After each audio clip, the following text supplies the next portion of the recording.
ನಮಸ್ತೆ ಕರ್ನಾಟಕ. ನಮಸ್ತೆ ವೀಕ್ಷಕರೇ. ಸಮಸ್ತ ಕನ್ನಡ ನಾಡಿನ ಜನತೆಗೆ ಈ ಪಿ ಅದ್ವೈತ್ ವರ್ಗ ನಮಸ್ಕಾರಗಳು. ಹೇಗಿದ್ದಾರೆ ವೀಕ್ಷಕರೇ? I hope all is well. ಹೇಗಿದೆ ಮನೆ? ನೋಡಿದ್ರ Kannada numerology on share market ಅಂತ ಜಸ್ಟ್ ಇಂಟ್ರೊಡಕ್ಷನ್ ಕೊಟ್ಟಿದ್ದೆ. ಯಾಕಂದರೆ ಯಾವುದೇ ಆಗಲಿ ಅದೊಂದು ಚಕ್ರವ್ಯೂಹ ಅಂತ ನಾನು ಹೇಳಿದ್ದೀನಿ ನಿಮಗೆ. So of A knowing is two dangerous. ಏನು ಗೊತ್ತಿಲ್ಲದೆ ಯಾವ ಫೀಲ್ಡ್ಗೂ ಹೋಗಬಾರ್ದು. ನಾಲೆಜ್ ತಿಳ್ಕೊಂಡಿದ್ರೆ ನಾವು ಯಾವುದೇ ಫೀಲ್ಡ್ಗೆ ಎಂಟರ್ ಆಗ್ಬೋದು, ನಾವು ಗೆಲ್ತೀವಿ. ಅರ್ಧಂಬರ್ಧ ತಿಳ್ಕೊಂಡೋದ್ರೆ ಏನಾಗುತ್ತೆ? ಚಕ್ರವ್ಯೂಹ ಸ್ಟೋರಿ ಗೊತ್ತಿದೆಯಲ್ಲ, ಅಭಿಮನ್ಯು ತುಂಬ ಸ್ಟ್ರಾಂಗು, ಬಟ್ ಚಕ್ರವ್ಯೂಹ ಫುಲ್ ಗೊತ್ತಿರಲಿಲ್ಲ, ಅದೇ ಪ್ರಾಬ್ಲಮ್ ಆಗಿದ್ದು. ಸೊ ಚಕ್ರವ್ಯೂಹನ ಬೇಸಕ್ಕೆ ಗೊತ್ತಿದ್ದೆ ಮಹಾಭಾರತದಲ್ಲಿ 6 ಜನಕ್ಕೆ: ಅರ್ಜುನ, ಕರ್ಣ, ಭೀಷ್ಮ, ದ್ರೋಣ, ಕೃಷ್ಣನ ಮಗ ಪ್ರದ್ಯುಮ್ನ. ಸೊ ಅದಕ್ಕೆ ವೀಕ್ಷಕರೇ, knowledge is very very important. So Kannada numerology how it work share market ನಾನು ಸ್ಟೆಪ್ ಬೈ ಸ್ಟೆಪ್ ನಿಮ್ಗೆ ತಿಳಿಸ್ತಾ ಬರ್ತೀನಿ. ವೀಕ್ಷಕರನ್ನ ಪದೇ ಪದೇ ಹೇಳ್ತಾ ಇದ್ದೀನಿ. ಅದಕ್ಕೆ ಯಾರು ಈ ಪಿ ಅದ್ವೈತ್ ವರ್ಗನ ಫಾಲೋ ಮಾಡ್ತೀರಾ, ಫ್ಯಾಬ್ ವರ್ಲ್ಡ್ನ ಫಾಲೋ ಮಾಡ್ತೀರಾ, ಅವ್ರಿಗೆ no need to worry about future ಅಂತ. ನಿಮಗೆ ಇನ್ನೊಂದು 2 ಎಪಿಸೋಡ್ ನೋಡಿದಾಗ ಗೊತ್ತಾಗುತ್ತೆ ನಿಮಗೆ. ಫಸ್ಟ್ ನಾವು share market how it works, ಆ ಚಕ್ರವ್ಯೂಹ ಹೇಗೆ ಅಂತ ತಿಳ್ಕೊಳ್ಳೋಣ. ಯಾರು ಹೇಳ್ತಾರೆ? Promoter, FIS, DIS, retail investor. So ನಾವು ಪ್ರಮೋಟರ್ ಬಗ್ಗೆ ಆಮೇಲೆ ತಿಳ್ಕೊಂಡ, ನಾವು ಅವ್ರನ್ನ ಟಚ್ ಮಾಡೋದು ಬೇಡ. Is the owner of the company. ಅವರು ಶೇರ್ ಮಾರ್ಕೆಟ್ ಹೇಗೆ ಎಂಟರ್ ಆಗ್ತಾರೆ ಅಂತಂದರೆ ಥ್ರೂ NSE, BSE ಇದರಲ್ಲಿ ಲಿಸ್ಟ್ ಆಗ್ತಾರೆ. ಫಸ್ಟ್ ಒಂದು ಕಂಪ್ನಿ ಓಪನ್ ಮಾಡಿರ್ತಾರೆ, ಕಂಪ್ನಿ ಚೆನ್ನಾಗಿ ನಡೀತಾ ಇರುತ್ತೆ. ಆಮೇಲೆ Bombay stock exchange, national stock ಎಕ್ಸ್ಚೇಂಜಲ್ಲಿ ಲಿಸ್ಟ್ ಮಾಡ್ತಾರೆ. ಆ್ಯಕ್ಚುಲಿ ಲಿಸ್ಟ್ ಆಗಾದಾಗ ಅವ್ರಿಗೆ ಇಷ್ಟು ಫಂಡ್ಸ್ ಅಮೌಂಟ್ ಬೇಕಾಗಿರುತ್ತೆ. ಸೊ IPO ಅಂತ ಲಾಂಚ್ ಮಾಡ್ತಾರೆ, ಇನಿಷಿಯಲ್ ಪಬ್ಲಿಕ್ ಆಫರ್ ಅಂತ. ಅದರಲ್ಲಿ FISಗೆ ಇಷ್ಟು ಪ್ರಿಫರೆನ್ಸ್ ಇರುತ್ತೆ, ರಿಟೇಲರ್ಸ್ಗೆ ಅಪ್ಲೈ ಮಾಡ್ತಾರೆ, ಅಲೋಕೇಟ್ ಆಗೋದಿಲ್ಲ. ಸೊ ಲಾಂಚ್ ಮಾಡಿ ಬೈ ಮಾಡ್ತಾರೆ. ಬಟ್ ಈ ಶೇರ್ ಮಾರ್ಕೆಟನ್ನು ಚಕ್ರವ್ಯೂಹಕ್ಕೆ ಹೇಗೆ ಎಂಟರ್ ಆಗಬೇಕು ಅನ್ನೋದಕ್ಕೆ ಬ್ರೋಕರೇಜ್ ಫರ್ಮ್ ಇರುತ್ತೆ. ಏಂಜಲ್ ಒನ್ ಆಗಿರ್ಬೋದು, ICICI, HDFC, ತುಂಬ ಇದೆ ಬ್ರೋಕರೇಜ್ ಫರ್ಮು. ಬಟ್ ನಾನು 3-4 ಇಟ್ಟಿರ್ತೇನೆ, ಆಯ್ತಲ್ಲ. ಸೊ ಈ ಬ್ರೋಕರೇಜ್ ಫರ್ಮ್ ಮುಖಾಂತರ ನೀವು ಡಿಮ್ಯಾಟ್ ಅಕೌಂಟ್ ಓಪನ್ ಮಾಡಬೇಕು. ಏನು ಡಿಮ್ಯಾಟ್ ಅಕೌಂಟ್? ಸೊ ಗೊತ್ತಾಯ್ತಲ್ಲ. ಸೊ ಡಿಮ್ಯಾಟ್ ಅಕೌಂಟ್ ಮುಖಾಂತರ ನೀವು ಎಂಟರ್ ಆಗ್ತೀರಾ. ಇದಾದ್ಮೇಲೆ ಎಷ್ಟೊಂದು ಜನ ಶೇರ್ ಮಾರ್ಕೆಟ್ ಬಗ್ಗೆ ತಿಳ್ಕೊತೀರಾ, ಕೋಚಿಂಗ್ ಕ್ಲಾಸ್ಗೆ ಹೋಗ್ತೀರಾ. ಕೆಲವರು 55,000 ಕೊಡ್ತೀರಾ, ಕೆಲವರು 6,000 ಕೊಡ್ತೀರಾ, ಕೆಲವರು 15,000 ಕೊಡ್ತೀರಾ. ಆಮೇಲೆ ಎಷ್ಟೊಂದು ಶೇರ್ ಮಾರ್ಕೆಟ್ ನಿಮ್ಗೆ ಕೋಚಿಂಗ್ ಕೊಡ್ತಾರಲ್ಲ, ಅವ್ರು ನಿಮ್ಮ ದುಡ್ಡು ಇಸ್ಕೊಂಡು ನಿಮ್ದನ್ನು ಇನ್ವೆಸ್ಟ್ ಮಾಡಿ ತೋರಿಸ್ತಾರೆ. ಅದಕ್ಕೆ ಹೇಳ್ತಾ ಇದ್ದೀನಿ ವೀಕ್ಷಕರೇ, share market is not a joke. Sir ನಮ್ಗೇನು ಗೊತ್ತಿಲ್ಲ, go to the mutual fund. ನಿಮ್ಗೇನು ಗೊತ್ತಿಲ್ವಾ? ಮ್ಯೂಚುವಲ್ ಫಂಡ್ಗೆ ಹೋಗಿ. ನೀವು ಜಾಬಲ್ಲಿದ್ದೀರಾ, ನೀವು ವಾಚ್ ಮಾಡೋಕ್ಕಾಗಲ್ವಾ? ಮ್ಯೂಚುವಲ್ ಫಂಡ್ಗೆ ಹೋಗಿ, ಅಲ್ಲಿ ಫಂಡ್ ಮ್ಯಾನೇಜರ್ ಆಪ್ರೇಟ್ ಮಾಡ್ತಾರೆ, ನೀವು ತಲೆ ಕೆಡಿಸ್ಕೋಬೇಡಿ. ಬಟ್ ಜಾಬಲ್ಲಿದ್ದು ಶೇರ್ ಮಾರ್ಕೆಟ್ ನಾನು ಮಾಡ್ತೀನಿ ದಯವಿಟ್ಟು ಮಾಡಬೇಡಿ. ಇದು full time job. Share market ಅನ್ನೋದು it's not a joke. Share market ಅಷ್ಟು ಸುಲಭ ಅಲ್ಲ. ದೊಡ್ಡ ದೊಡ್ಡ ಘಟಾನುಘಟಿಗಳೇ ಬಿದ್ದೋಗ್ಬಿಡ್ತಾರೆ ಅದ್ರ ಮುಂದೆ.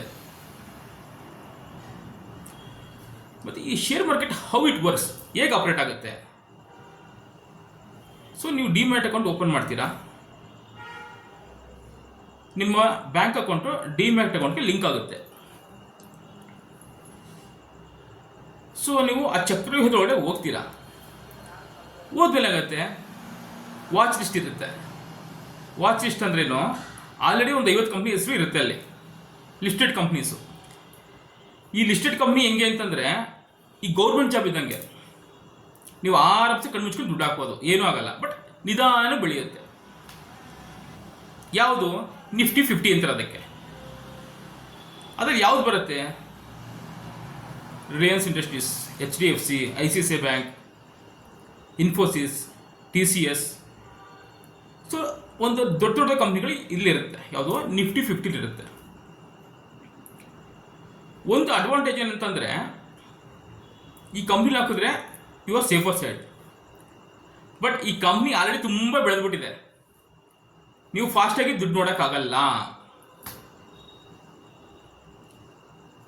ಕೂಲಾಗಿ ಹೋಗ್ಬೋದು, ಗ್ಯಾರಂಟಿಡು. ರಿಸೆಷನ್ ಪೀರಿಯಡ್ ಬಂತು, ಮಾರ್ಕೆಟ್ ಬಿದ್ದರೂ ಮತ್ತೆ ಹೇಳುತ್ತೆ ಅದು.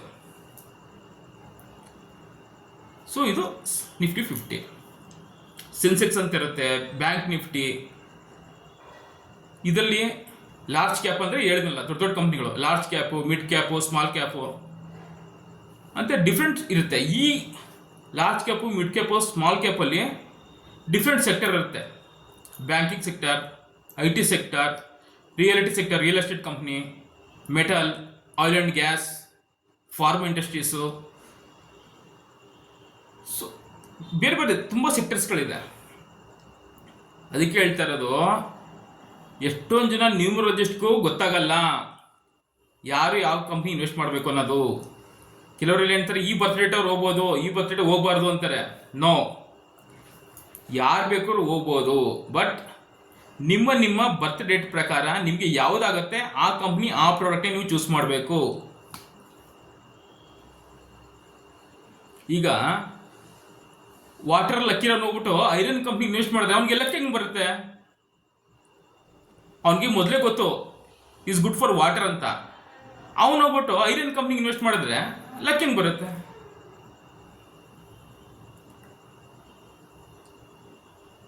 So I think it making sense.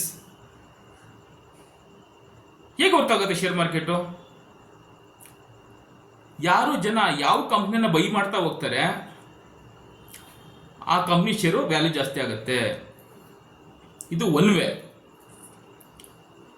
As per Warren Buffett, company fundamental ತುಂಬ ಸ್ಟ್ರಾಂಗ್ ಇದ್ದು, PE ರೇಷಿಯೋ ಸ್ಟ್ರಾಂಗ್ ಇದ್ದು, ಕ್ಯಾಶ್ ಇನ್ಫ್ಲೋ ಇದ್ದರೆ, ಮ್ಯಾನೇಜ್ಮೆಂಟ್ ತುಂಬ ಸ್ಟ್ರಾಂಗ್ ಇದ್ದರೆ, ಒಳ್ಳೆ ರಿಸಲ್ಟ್ ಬಂದರೆ ಕಂಪ್ನಿದು, ಆ ಕಂಪ್ನಿ ಮೇಲೋಗುತ್ತೆ.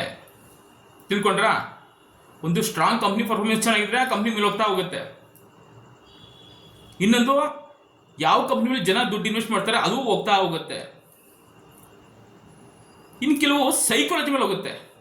ಅಂದರೆ ಹೆಂಗೆ ಅಂತಂದರೆ, ಈ ಮಾರ್ಕೆಟ್ ನ್ಯೂಸು ಈ ಕಂಪ್ನಿ ಚೆನ್ನಾಗಿ ಹೋಗ್ತಾ ಇದೆ, ಬಟ್ ಅದು ಸಡನ್ನಾಗಿ ಬೀಳೋ ಚಾನ್ಸ್ ಇರುತ್ತೆ. ಮ್ಯಾನೇಜ್ಮೆಂಟ್ ತುಂಬ ಸ್ಟ್ರಾಂಗ್ ಇರೋ ಕಂಪ್ನಿ ಬೀಳೋದಿಲ್ಲ ಬೇಗ. ಬಟ್ ಯಾವ ಕಂಪ್ನಿ ನ್ಯೂಸ್ ಮೇಲೆ ಹೋಗುತ್ತೆ, ಎಲ್ಲರೂ ಬೈ ಮಾಡ್ತಿದ್ದಾರೆ, ನಾವು ಬೈ ಮಾಡ್ತೀವಿ, ಟಕ್ ಅಂತ ಬೀಳುತ್ತೆ. ಆ ಕಂಪ್ನಿದು ಪರ್ಫಾರ್ಮೆನ್ಸ್ ಚೆನ್ನಾಗಿಲ್ಲ, ಆ ಕಂಪ್ನಿ ಒಂದು ಗೋಲ್ಮಾಲ್ ಆಯಿತು ಅಂತಂದರೆ, ಆ ಕಂಪ್ನಿ ಮ್ಯಾನೇಜ್ಮೆಂಟ್ ಸರಿ ಇಲ್ಲ ಅಂತಂದರೆ ಅದು ಪಾತಾಳ ಬೀಳೋ ಚಾನ್ಸ್ ಇರುತ್ತೆ. ಒಂದು ಮಾರ್ಕೆಟು ಕಂಪ್ನಿ ಪರ್ಫಾರ್ಮೆನ್ಸ್ ಮೇಲೋಗುತ್ತೆ, ಯಾವ ಕಂಪ್ನಿ ಇನ್ವೆಸ್ಟ್ ಮಾಡ್ತಾರೆ ಅದು ಮೇಲೋಗುತ್ತೆ. ಬೇಸ್ಡ್ ಆನ್ ಮಾರ್ಕೆಟ್ ನ್ಯೂಸ್ ಅದು ಸೈಕಾಲಜಿ ಆಫ್ ಮಾರ್ಕೆಟ್ ಅದ್ರ ಮೇಲೂ ಹೋಗುತ್ತೆ, ಮೇಲ್ಗಡೆ ಹೋಗುತ್ತೆ. ತಿಳ್ಕೊಂಡ್ರಾ? ಸೊ ಸಡನ್ ಆಗಿ ಹಿಂಗೆ ಮಾರ್ಕೆಟ್ ಬೀಳುತ್ತೆ, ಮಾರ್ಕೆಟ್ ಬೀಳಲ್ಲ. ಕೆಲವರು ದೊಡ್ಡವರು ಪ್ರಾಫಿಟ್ ಬುಕ್ಕಿಂಗ್ ಮಾಡ್ತಾರೆ, ಆವಾಗ ಡ್ರಾಪ್ ಆಗುತ್ತೆ. ಬೇರೆ ಮಾರ್ಕೆಟ್, ಬುಲ್ ಮಾರ್ಕೆಟು ಅದು ನೆಕ್ಸ್ಟ್ ತಿಳ್ಕೊಂಡ ಎಪಿಸೋಡಲ್ಲಿ. ಸದ್ಯಕ್ಕೆ ನಾನು ಹೇಳ್ತಾರೆ, ಸಿಂಪಲ್ ನಮಗೆ ಸ್ಟೋರಿ ಹೇಳ್ತಾ ಇದ್ದೀನಿ ಹೆಂಗೆ ಮಾರ್ಕೆಟ್ ವರ್ಕ್ ಆಗುತ್ತೆ ಅಂತ. ಸೊ ಒಂದ್ಸತಿ ಏನಾಗುತ್ತೆ, ಪಾಪ ಎಷ್ಟೊಂದು ಜನ ಏನು ಮಾಡ್ತಾರೆ, ನಿಫ್ಟಿ ರೈಸ್ ಆಗಿರುತ್ತೆ, ನಮ್ಮ ಪೋರ್ಟ್ಫೋಲಿಯೋ ಅಂತ ಇರುತ್ತೆ ಒಂದು ಆಪ್ಷನ್ನು, ಅಲ್ಲಿ ಪೋರ್ಟ್ಫೋಲಿಯೋದಲ್ಲಿ ನಮ್ಮದು ಶೇರು ಏನು ಇನ್ವೆಸ್ಟ್ ಮಾಡ್ತೀವಿ ಅದು ಇರುತ್ತೆ, ಡೀಟೇಲ್ಸ್ ಇರುತ್ತೆ. ಡೈಲಿ ಎಷ್ಟು ಅಪ್ ಆಗುತ್ತೆ, ಡೌನ್ ಆಗುತ್ತೆ, ಎಷ್ಟು ಪರ್ಸೆಂಟು, 1%, 0.5% ಡೌನ್ ಆಗ್ತಾ ಇರುತ್ತೆ, ಅಪ್ ಆಗ್ತಾ ಇರುತ್ತೆ. ನಿಫ್ಟಿ ಅಪ್ ಆಗಿರುತ್ತೆ, ನಮ್ಮ ಪೋರ್ಟ್ಫೋಲಿಯೋ ಡೌನ್ ಇರುತ್ತೆ. ಕನ್ಫ್ಯೂಸ್ ಮಾಡ್ಕೊಬಿಡಿ ವೀಕ್ಷಕರೇ. ನಿಮ್ಮ ಪೋರ್ಟ್ಫೋಲಿಯೋ ಇರೋದು ಯಾವ ಶೇರ್ತು ನೀವು ತಿಳ್ಕೊಳ್ಳಿ. ನಿಫ್ಟಿ ಏನಕ್ಕೆ ಅಪ್ ಆಗುತ್ತೆ ಅಂತಂದರೆ, ಸಪೋಸ್ ಇವತ್ತು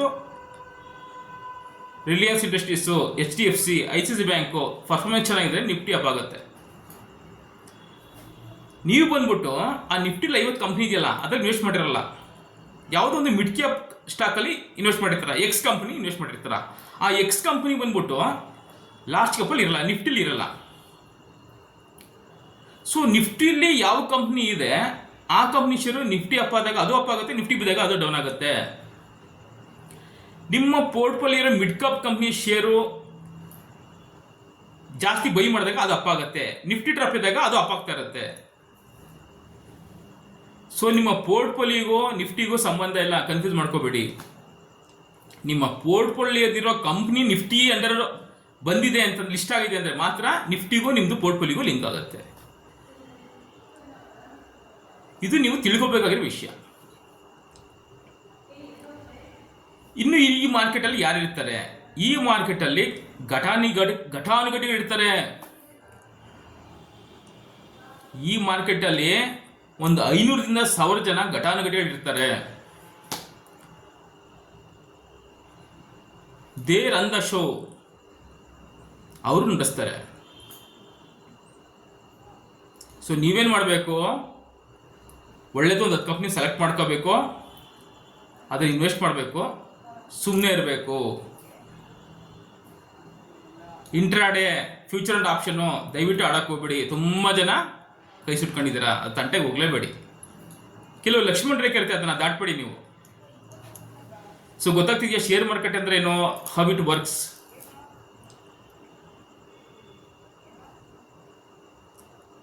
ಸೊ ನೀವು ಎಂಟರ್ ಆದ್ರಿ ಶೇರ್ ಮಾರ್ಕೆಟ್ಗೆ, ಡಿಫ್ರೆಂಟ್ ಸೆಕ್ಟರ್ ತಿಳ್ಕೊಂಡ್ರಿ. ಯಾವ ಸೆಕ್ಟರ್ ಇದೆ, ನಿಫ್ಟಿ ಅಂದ್ರೆ ಏನು, ಸೆನ್ಸೆಕ್ಸು, ಡಿಫ್ರೆಂಟ್ ಕಂಪ್ನಿಗಳು ಡಿಫ್ರೆಂಟ್ ಸೆಕ್ಟರಲ್ಲಿ ಬರುತ್ತೆ. ಸೊ ಯಾರು ಯಾವ ಸೆಕ್ಟರಲ್ಲಿ ಇನ್ವೆಸ್ಟ್ ಮಾಡಬೇಕು, ಅದಕ್ಕೆ ನೀವು ಯಾರನ್ನ ಒಂದು ಫೈನಾನ್ಷಿಯಲ್ ಪಂಡಿತ್ನ ಮೀಟ್ ಮಾಡಬೇಕು, ಜೊತೆಗೆ ನ್ಯೂಮರಾಲಜಿಸ್ಟ್ ತಗೋಬೇಕು. ನ್ಯೂಮರಾಲಜಿಸ್ಟ್ ಅಂತಂದರೆ ತಿಳ್ಕೊಂಡಿರಬೇಕು ಯಾವ ಬರ್ತ್ ಡೇಟ್ ಅವ್ರಿಗೆ ಯಾವ ಕಂಪ್ನಿ ಸೂಟ್ ಆಗುತ್ತೆ. ಒಂದ್ಸತಿ ಅವ್ರಿಗೆ ಗೊತ್ತಿರೋದಿಲ್ಲ. ಅದಕ್ಕೆ ಹೇಳ್ತಿದ್ದೀನಿ, of A knowing is two dangerous. ಏನೂ ಗೊತ್ತಿಲ್ಲದೆ ಯಾವ ಫೀಲ್ಡ್ಗೂ ಎಂಟರ್ ಆಗಬೇಡಿ. ಇದ್ರ ಬಗ್ಗೆ ಬುಕ್ಸ್ಗಳಿದೆ ಶೇರ್ಸ್ ಬಗ್ಗೆ, ಅದನ್ನು ಓದಿ. ಯಾಕಂದರೆ ಅಕಾಡೆಮಿಕಲ್ಲಿ ಶೇರ್ ಮಾರ್ಕೆಟ್ ಬಗ್ಗೆ ಇಲ್ಲ, ಇನ್ ಫ್ಯೂಚರ್ ಬರ್ಬೋದು. ಬಟ್ ನಿಮ್ಮ ಅನುಭವದಿಂದ ತಿಳ್ಕೋಬೇಕು, ನೀವು ಪ್ರಾಕ್ಟೀಸ್ ಮಾಡಬೇಕು. ಅಲ್ಲಿ ಕೆಲವರು ದೊಡ್ಡವ್ರು ಏನು ಮಾಡ್ತಾರೆ, ಡೈಲಿ ಇನ್ವೆಸ್ಟ್ ಮಾಡ್ತಿರ್ತಾರೆ, ತೆಗಿತಾ ಇರ್ತಾರೆ. ಅವರು ಪ್ರಾಫಿಟ್ ಬುಕ್ಕಿಂಗ್ ಮಾಡ್ಕೊತಾರೆ. ಚೆಕ್ ಅಂತ ಅಪ್ಪಾಗಿ ಚೆಕ್ ಅಂತ ಮಾರ್ಕೆಟ್ ಬಿದ್ದುಬಿಡುತ್ತೆ, ನಿಮಗೆ ಗೊತ್ತಾಗೋದಿಲ್ಲ. ಅದಕ್ಕೆ ಹೇಳ್ತೀನಿ, ಫಸ್ಟು ಶೇರ್ ಮಾರ್ಕೆಟ್ ಅಂದ್ರೇನು, ಮಾರ್ಕೆಟ್ ಹೆಂಗೆ ವರ್ಕ್ ಆಗುತ್ತೆ, ಆ ಮಾರ್ಕೆಟಲ್ಲಿ ಯಾರ್ಯಾರು ಬರ್ತಾರೆ, ಯಾರು ಇನ್ವೆಸ್ಟ್ ಮಾಡ್ತಾರೆ, ಟ್ರೇಡಿಂಗ್ ಅಂದ್ರೇನು, ಇನ್ವೆಸ್ಟ್ಮೆಂಟ್ ಅಂದ್ರೇನು ತಿಳ್ಕೊಳ್ಳಿ. ಜಾಬ್ ಮಾಡ್ತಾ ನೀವು ಇನ್ವೆಸ್ಟ್ ಮಾಡಿದ್ರೆ ನೀವು ನಿಮ್ಮ ದುಡ್ಡನ್ನ ಕಳ್ಕೊಂತೀರ. ಆಮೇಲೆ ವಿಷಯಕ್ಕೆ ಇನ್ನೊಂದು ವಿಷಯ ಹೇಳಕ್ಕೆ ಇಷ್ಟಪಡ್ತೀನಿ. ಶೇರ್ ಮಾರ್ಕೆಟ್ ಬರೋರಿಗೆ ಗುಂಡಿಗೆ ಇರಬೇಕು. ಗುಂಡಿಗೆ ಅಂತಂದರೆ 100 ರೂಪಾಯಿ ಹಾಕಿದ್ರೆ 50 ರೂಪಾಯಿ ತನಕ ಬಿದ್ದರೂ ಅದು ನೋಡೋಷ್ಟು ಶಕ್ತಿ ನಿಮ್ಮಲ್ಲಿ ಇರಬೇಕು. ಆ್ಯಕ್ಚುಲಿ ನಾನು ಇವತ್ತು 100 ರೂಪಾಯಿ ಹಾಕ್ತಾ ಇದ್ದೀನಿ, ಅದು 50 ರೂಪಾಯಿ ಬಿದ್ದರೂ ನಾನು ಅದನ್ನ ತಾಳಲ್ಲ, ಅದನ್ನ 120 ರೂಪಾಯಿ ಆದಮೇಲೆ ತೆಗಿತೀನಿ ಅನ್ನೋ ಗುಂಡಿಗೆ ನಿಮ್ಮಲ್ಲಿದ್ದರೆ ಮಾತ್ರ ನೀವು ಶೇರ್ ಮಾರ್ಕೆಟ್ ಬನ್ನಿ.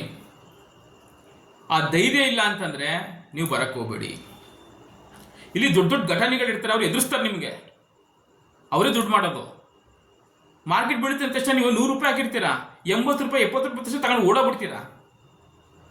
ಮೇಜರು ರಿಟೇಲರ್ ಇನ್ವೆಸ್ಟ್ಮೆಂಟ್ ಕೈ ಸುಟ್ಕೊಳ್ಳೋಷ್ಟು ಇನ್ಯಾರು ಸುಟ್ಕೊಳ್ಳೋದಿಲ್ಲ. ಹೆದರ್ಬೇಡಿ. ಶೇರ್ ಮಾರ್ಕೆಟ್ ಬಂದಮೇಲೆ ಹೆದರಬಾರ್ದು.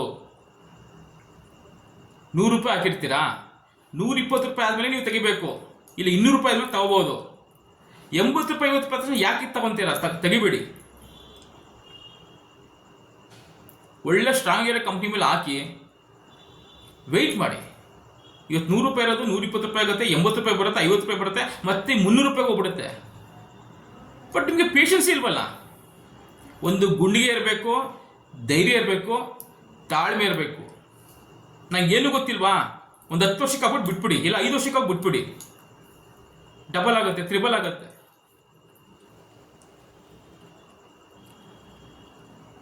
ಸೊ ಅದಕ್ಕೆ ಹೇಳ್ತಾ ಇದ್ದೀನಿ ವೀಕ್ಷಕರೇ, ಇದೊಂದು ಚಕ್ರವ್ಯೂಹ. ದುಡ್ಡಿಂದ ದುಡ್ಡು ಮಾಡಿ ಮಲ್ಕೊಂಡು ಸಂಪಾದನೆ ಮಾಡ್ಬೋದು ಅಂದರೆ ಶೇರ್ ಮಾರ್ಕೆಟ್. ಕೆಲವರು ರಿಯಲ್ ಎಸ್ಟೇಟ್ ಇನ್ವೆಸ್ಟ್ ಮಾಡ್ತಾರೆ, ಕೆಲವರು ಗೋಲ್ಡಲ್ಲಿ ಇನ್ವೆಸ್ಟ್ ಮಾಡ್ತಾರೆ. ದಯವಿಟ್ಟು ಹೇಳ್ತೀನಿ, ಗೋಲ್ಡ್ ಬಾಂಡು ಇಲ್ಲ ಗೋಲ್ಡ್ ಗಟ್ಟಿ ಆ ಥರ ಇನ್ವೆಸ್ಟ್ ಮಾಡಿ. ನೀವು ಅಲಂಕಾರ ಪ್ಲೇಯರ್ ಆಗಿದ್ರೆ ಮಾತ್ರ ಗೋಲ್ಡ್ ಬೈ ಮಾಡಿ.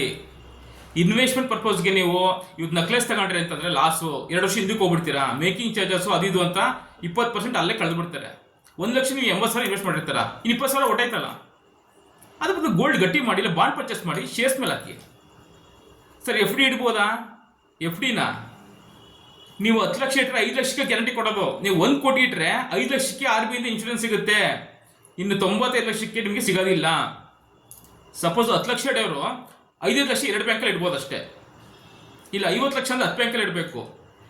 ಬಟ್ RBI ಇಂದ ಬರೀ 5 ಲಕ್ಷ ಅಷ್ಟೇ ಇನ್ಶೂರೆನ್ಸ್ ಸಿಗೋದು ಗ್ಯಾರಂಟಿ. ಸೊ ಎಫ್ ಡಿ ಬೇಡ.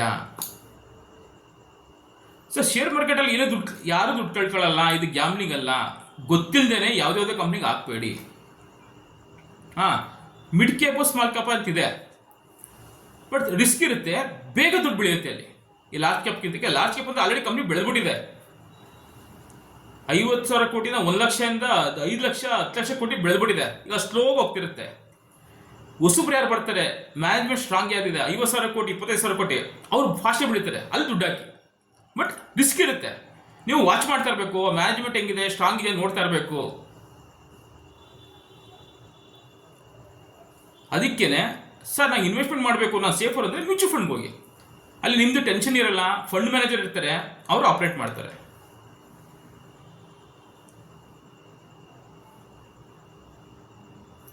ಸೊ ಯಾವ ಕಂಪ್ನಿ ಇನ್ವೆಸ್ಟ್ ಮಾಡಬೇಕು, ಯಾವ ಸೆಕ್ಟರ್ಗೆ ಹೋಗಬೇಕು, ನ್ಯೂಮರಾಲಜಿ ಅಗೈನ್. ನಿಮ್ಮ ಲಕ್ಕಿ ಡೇಟು 1, ನಿಮ್ಮದು ಬರ್ತ್ ನಂಬರು, ನಿಮ್ಮದು ನೇಮ್ ಕರೆಕ್ಷನ್ನು, ಇದು ಕರೆಕ್ಟ್ ಮಾಡ್ಕೊಂಡು ನೀವು ಹೊರಟ್ರೋ ನೀವು ಎಲ್ಲಿ ಬೇಕಾದ್ರೂ ದುಡ್ಡು ಮಾಡ್ಬೋದು. ಏನೂ ಗೊತ್ತಿಲ್ಲದೆ ಹೋದ್ವಿ ದುಡ್ಡು ಮಾಡೋಕ್ಕಾಗಲ್ಲ. ನೀವು ಆ ಚಕ್ರವ್ಯೂಹದಿಂದ ಸಿಕ್ಕಾಕೊಂತೀರ, ಲಾಸ್ ಮಾಡ್ಕೊಂಡು ಈಚೆ ಬಂದು ಬೇಜಾರು ಮಾಡ್ಕೊತೀರ. ಐ ಹೋಪ್ ವೀಕ್ಷಕರೇ ಒಳ್ಳೆ ಟಾಪಿಕ್, ಇಂಪಾರ್ಟೆಂಟ್ ಟಾಪಿಕ್ ಡಿಸ್ಕಸ್ ಮಾಡಿದ್ವಿ. ವೀಕ್ಷಕ ಇನ್ನೊಂದು ವ್ಯೂವರ್ಸ್ ತುಂಬ ಚೆನ್ನಾಗಿ ಬರ್ತಿದೆ, ಖುಷಿ ಆಯ್ತು ನನಗೆ. ಡೇ ಬೈ ಡೇ ನಂಗೆ ತುಂಬ ಖುಷಿ ಆಗ್ತದೆ, ಎಲ್ಲ ನೋಡ್ತಾ ಇದ್ದೀರಾ. ಬಟ್ ಸಬ್ಸ್ಕ್ರೈಬ್ ಜಾಸ್ತಿ ಮಾಡ್ತಾಯಿಲ್ಲ. ಸಬ್ಸ್ಕ್ರೈಬ್ ನಾನು ಏನಕ್ಕೆ ನಿಮ್ಗೆ ಹೇಳ್ತೀನಿ ಅಂದರೆ, ಈ ಥರ ಒಳ್ಳೊಳ್ಳೆ ಟಾಪಿಕ್ನ ನಾನು ನಿಮಗೆ ತರ್ತಾ ಇದ್ದೀನಿ. ಇಂಪಾರ್ಟೆಂಟ್ ಟಿಪ್ಸ್ ಮಿಸ್ ಮಾಡ್ಕೊಂಡು ಯಾರು ಲಾಸ್ ಯಾರಿಗೆ ಅರ್ಥ ಮಾಡ್ಕೊಳ್ಳಿ. ದಯವಿಟ್ಟು ಸಬ್ಸ್ಕ್ರೈಬ್ ಮಾಡಿ ಅಂತ ಹೇಳಿ ಕನ್ನಡ ನ್ಯೂಮರಾಲಜಿ ಶೇರ್ ಮಾರ್ಕೆಟ್ ಮುಗಿಸ್ತಾ ಇದ್ದೀನಿ. ಮತ್ತೆ ಭೇಟಿ ಮಾಡೋಣ. ನಮಸ್ತೆ ವೀಕ್ಷಕರೇ.